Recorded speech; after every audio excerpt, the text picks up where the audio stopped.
ఈరోజు మనం చేసుకోబోయే రెసిపీ వచ్చేసి టమాటా ఎగ్ కర్రీ.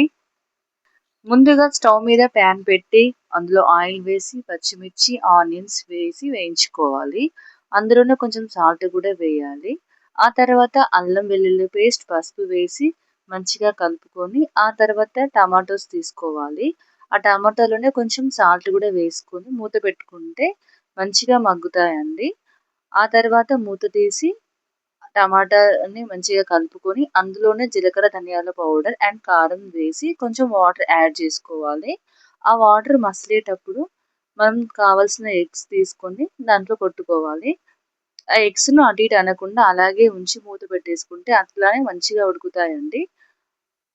చూడండి, మంచి ఆమ్లెట్ టైప్ అలాగే ఉండిపోతాయి. దాంట్లో కొంచెం మసాలా అండ్ కొత్తిమీర యాడ్ చేసుకోవాలి.